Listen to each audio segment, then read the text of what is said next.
ಪಾದಯಾತ್ರೆ ಮಾಡುವಾಗ, ಮತ್ತು ಈ ತ್ರಿಶೂಲ ಸಹ 12 ಜ್ಯೋತಿರ್ಲಿಂಗ ಮಾಡಿದಾಗ ನನಗೆ ಕೊಟ್ಟಿರೋದು.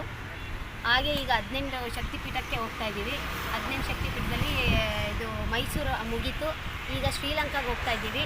ನಾವು ಆದಷ್ಟು ಈ ರೋಡಲ್ಲಿ ಹೋಗ್ತಾ ಇರೋರು ತುಂಬ ಸಹಾಯ ಮಾಡಿದ್ರೆ ತುಂಬ ಒಳ್ಳೆಯದಾಗುತ್ತೆ. ದೇವಸ್ಥಾನಗಳಲ್ಲಿ ಸ್ಟೇ ಆಗೋದಕ್ಕೆ ಪೂಜಾರಿಗಳು ನಮಗೆ ಪರ್ಮಿಷನ್ ಕೊಡಬೇಕು. ಬೆಳಗ್ಗೆ ರಾತ್ರಿ ಮಲಗಿ ಬೆಳಗ್ಗೆ ಹೋಗ್ತೀವಿ ಅಷ್ಟೇ, ಬೇರೆ ಏನು ನಾವು ತೊಂದರೆ ಕೊಡೋದಿಲ್ಲ.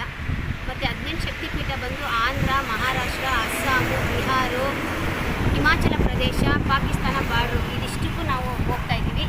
1 ವರ್ಷ ಆಗುತ್ತೆ ಯಾತ್ರೆ. ಇದು 20,000 ಕಿಲೋಮೀಟ್ರ್. 12 ಜ್ಯೋತಿರ್ಲಿಂಗ ಬಂದು 10,000 ಕಿಲೋಮೀಟ್ರ್, ಇದು 20,000 ಕಿಲೋಮೀಟ್ರ್. 1 ವರ್ಷದ ಮೇಲೆ ಆಗ್ಬೋದು. ಅದಷ್ಟು ಪಾದಯಾತ್ರೆ ಮಾಡ್ತಾ ಇರೋದು. ಭಾರತದಲ್ಲಿ 18 ಶಕ್ತಿಪೀಠಗಳಿದೆ ಅಂತ ಹೇಳಿದ್ರಿ. ಮತ್ತು ನೀವು 18 ಶಕ್ತಿಪೀಠಗಳಿಗೆ ಪಾದಯಾತ್ರೆ ಮಾಡ್ತಾಯಿದ್ದೀರಾ. ಸುಮಾರು 1 ವರ್ಷಗಳ ಕಾಲ 20,000 ಕಿಲೋಮೀಟರ್ಗಳ ನೀವು ಪಾದಯಾತ್ರೆ ಮಾಡ್ತಾಯಿದ್ದೀರಾ.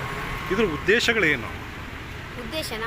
ಉದ್ದೇಶ ದೇವ್ರನ್ನ ನೋಡೋಕ್ಕೋಸ್ಕರನೇ ಹೋಗ್ತಾ ಇರೋದು. ಮತ್ತು ಲೋಕ ಸಮಸ್ತ ಸುಖಿನ ಭವಂತು, ಜನಗಳಿಗೆಲ್ಲ ಒಳ್ಳೇದಾಗಲಿ. ಈಗೆಲ್ಲ ಸ್ವಲ್ಪ ಕೆಟ್ಟದಾಗ್ತಿದೆ, ಜನಗಳು ಭಾವನೆಗಳು ಕೆಟ್ಟದು, ಒಳ್ಳೇದಾಗಲಿ ಜನಗಳಿಗೆ ಅಂತಲೇ ಹೋಗ್ತಾ ಇರೋದು. ಬೇರೆ ಏನು ಉದ್ದೇಶ ಇಲ್ಲ. ಭಗವಂತನ ನೋಡೋಕೆ ಹೋಗ್ತಾ ಇದ್ವಿ. ಭಗವಂತನ ಪಾರ್ಟ್ಸ್ಗಳು ಎಲ್ಲೆಲ್ಲಿ ಇದ್ದಾವೆ ಅಂತ ಹೇಳ್ತಾ ಇದ್ರು ಅಷ್ಟೇ, ನಾವು ನೋಡಿರಲಿಲ್ಲ, ಕೇಳಿದ್ದು. ಈಗ ಅದನ್ನ ನೋಡೋಕ್ಕೋಸ್ಕರ ನಾವು ಹೋಗ್ತಾ ಇದ್ದೀವಿ. ಸರ್ವೇ ಜನ ಸುಖಿನೋ ಭವಂತು, ಎಲ್ಲರಿಗೂ ಒಳ್ಳೆದಾಗಲಿ, ಎಲ್ಲರಿಗೂ ಒಳ್ಳೇದಾಗಲಿ ಅಂತ ಲೋಕ